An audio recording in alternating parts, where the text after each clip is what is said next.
Yo, what's up? This is King on For Real with RasheedAlmondTV, and today we have a special guest. We're interviewing Blaq, known as Blaq. He's a business owner, a musical artist, and a family man. Listen, get them drinks together. We finna dig into his life. Blaq, how you doing today? I'm good. How you doing, man? I am doing good. Listen, I want to first start by saying you are a talented young man. Thank you. Your music is dope. Like everything about you, from your swag to your music, you're inspiring. I just want to say thank you. I appreciate that. That means a lot. Oh, thank you so much. Yes. So now I just want to dive into you a little bit. I want to dive into your music career and all that. Can we do that? Yeah, that's fine. Okay, so what first got you into music? I started music when I was about 8 years old. Started out singing mostly. In church, stuff like that. Then I kind of went into poetry mode, where I was doing a lot of poems and stuff like that. Then I went into doing like scriptures and all that stuff like that, which led me into where I'm at now with rapping. Right. I started out as a gospel artist. At 13 years old, I was in a group with called C Squad. C Squad. Yeah, C Squad. Yeah, me and my boys. It was me, a friend from home named Josh Jordan, and his brother, who has passed now. His name is Teddy.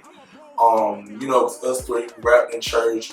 Just little teens doing our thing for God and stuff like that. So at age 13, did you think that you would be where you at today? I knew that my life was going somewhere. I just didn't know it was going. Well, it's kind of like, it's funny. I knew, but I didn't know. Right. It's like, because I would have dreams and stuff like that, and it's like every dream that I've had has really come true. Right. I just didn't know when it was gonna come or whatever like that. But I kind of knew I was gonna be, where I'm at now. Yeah. Still growing. God did His thing. You feel me? Yes. So, who inspired you to make music? Did you have a role model in the music world? At 13, my role model at first, because I was so heavy in the church, I was looking at Canton Jones. Mostly Canton Jones. He's a gospel artist as well, whatever like that. And his music spoke to me because he would sing and he also rapped too. So it was kind of like, I just wanted to do like Canton Jones. Canton Jones is amazing. I met him actually, and he was dope. So I really, I was inspired by him at that time. Now, I couldn't even really say I have a big inspiration now because my sound is so different. So I just really look at the man in the mirror and I saw where I came from to the point where I am now, and it's like I inspire myself every day. I really do. How would you describe the music that you typically create? The music that I create is mostly for everybody. Like, I have some hard hitters, I have some island music, I got some twerking music. Like, I got some music that everybody can relate to. It's not just for one set crowd, it's for everybody. I've even recently found out that I actually have people in Japan and overseas actually playing my songs. Right. So it's for everybody. When I learn how to speak Japanese, I'll be doing music in Japanese too. So yeah. So the man that created music, I know that you have some rough moments and stuff like that. So how's your creative process like? Like, what makes you, do you sit down, think about it, and you're like, okay, now I'm gonna freestyle it, when you really like get into the music and really think? You have like notes and stuff that you do? Yeah, since I write all of my music, it's more so it depends, honestly. It depends on how I'm feeling. I have feel good music and emotional music too, so it's all about how I'm feeling. Some of my music is basically, my last EP, my EP before my album, Blaq was basically a story of a relationship that I was in, and it kind of tells a story. So whenever I go through something or if I'm feeling a certain type of way, it's like I sit down, start writing. Some songs take 5 minutes, some songs take 5 days. Right. So it's different. It depends on how I'm feeling. And the biggest thing that you said that stood out to me is you said you write your own music. Like, I feel like a lot of us should do that. Yeah. So it's even doper because you write your own music, man. Right. If you could collab with anybody, who would it be and why? I got 2 collaborations that I really want to do right now. It's Mulatto and the Baby. Just hands down, like, I love Mulatto because she's such a raw and real artist, and I look at her life as, especially like when it comes down to relationships and stuff like that, like she doesn't expose her life. She doesn't put it completely out there like, I'm with this person, I'm doing this because of this. She doesn't do that. So I feel like working with her and even actually getting to know her a lot more would give me, you know, more, how can I say it? It'll give me more, it'll just teach me a lot of how to be a better artist when I get to the point that she is. And the baby, I just love his sound. Like, the baby gives a different sound. He's like no other artist. Like, he sounds so raw and he's good with it. And he's himself too. So, you know, I fuck with that. So that leads to the next question. So, you know, you like Mulatto, you like the baby. So if you could open up for a show, who would it be? Mulatto, I think, would be my first choice. She would definitely be my first choice. Because I think she's more open to the person that I am. You know, I think she will be more open to the person that I am. Because, hey, she got songs with Saucy Santana and, you know, other people like that. So, you know, I think she'll be more open to who I am. So she is definitely the first option. So when you say open to who you are, can we get into a little bit about who you are? Okay, well. So my first question is, you know, being, you know, your sexuality that you are, is it hard for you? Do you think, like, you know, when you collaborate with others, do you think it's hard? Or just putting out the right music, because you are a diversity guy and, you know, you want to reach all audience. So when you talk about, you know, who you are as a person, does that affect your music? No, I don't feel like who I am affects my music, and like you said with my sexuality, I am, you know, gay and everything like that, well, bisexual.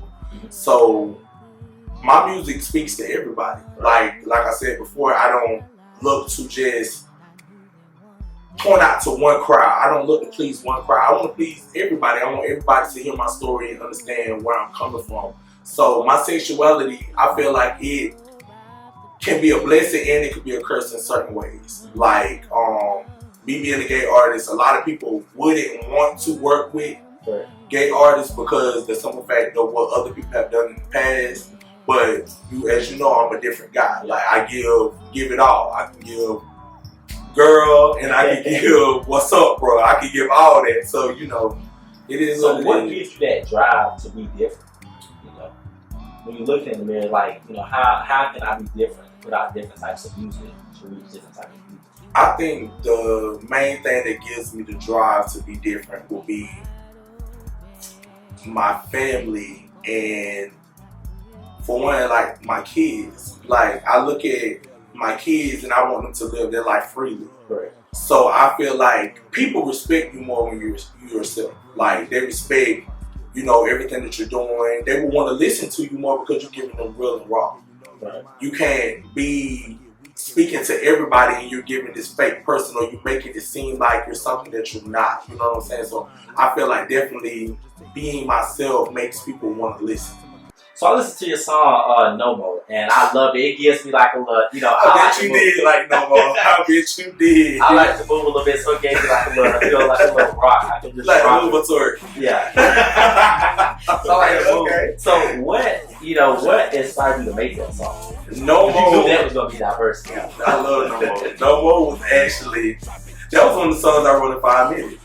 It was actually one of the songs I wrote in 5. I heard the beat and I was just like, yeah, this is, like, I wanted to see just ass shaking, just bouncing, club banger. Like, I wanted to give people something, because from my first album, I didn't really do too much of that. Koof was like one of the songs that I kind of tapped into it a little bit, but when I did No More, it was like, yeah, they're gonna ride to it, like twerking and all this stuff. So that's what I wanted to do. You know, I definitely got a little move to that. Not a little move. Yeah, you need to make a TikTok with all these followers you guys, so we need to make it happen. Okay, so that's definitely good.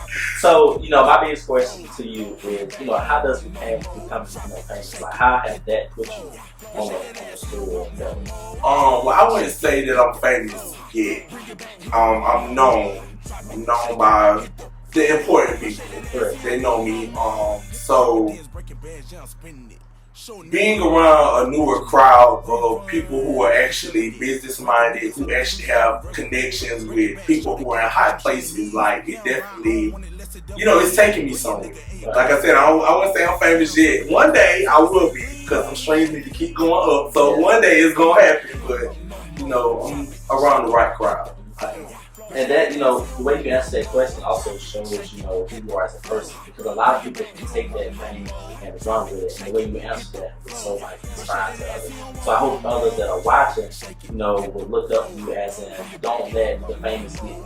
Because they still grind and still hustle. And I feel like I definitely agree with you. And I feel like we should be more humble when we're on the rise. Because you're never too big to get took right down. I mean, we've seen it so many times where people have, gotten to where they feel like it's a high point, and then instantly everything is taken away from them. Right. So it's definitely, you have to be humble. You have to be, and I've always been a humble person. Like I don't see myself. I can get cocky sometimes. I'm not even gonna sit here and act like I can't. I can get cocky sometimes, but a majority of the time I'm very humble. Like I'm connected with some great people. I'm sure they wouldn't want me walking around all cocky and stuff because people don't want to work with you that way. You feel me? So, yeah. So if everything was taken from you today, what would you want the people to remember you as? If everything was taken from me today, start all the way over. I would want people to remember me as the man who spoke how he felt, and just an all-around good person. Like, I would want people to remember me as the person who they can feel like they can come to and talk to about anything, which most of my friends and family can come to talk to me about anything, and I would want to be remembered as that person. So enough of the people, so this is personal. So how does your music help you mentally, physically, and spiritually? My music definitely gives me an outlet from the things that I go through in life when it comes down to relationships, battling with my sexuality, it gives me an outlet, and it helps me to not be that person who wants to bash or fight, because I used to be that person. I used to be very really mean, and I don't know how people really could get it from me now, but I used to be mean. And when I started back doing music, they gave me a chance to write my story down. And I always think of okay, somebody needs to hear this story because you come a long way. Yeah. So it's definitely helping me in a lot of ways. It really is. Music has been my complete outlet. Last but not least, tell people where they can find you. Oh my God. Well, everybody, y'all can find me on Instagram, Facebook, YouTube, and all streaming platforms. Instagram at TheBlaqOfficial, THEE_BLAQ_official. YouTube, RT Blaq Entertainment, and you can definitely check out my website, RT Blaq Entertainment, and watch out for that skincare line too, because it's coming too. I'm so glad I got to sit down with Blaq today. I learned so much about him. Learned about where he came from and where he's at today, and all about his success and all the accomplishments that he has. He's a business owner, a family man, and a musical artist. Blaq inspires me, and I hope that he inspires you all. See, the thing is, you can always beat up for people, but as soon as you start growing in life, eventually them niggas gonna fall off. And that's cool. Shit, move on with your life and live, baby. Just live.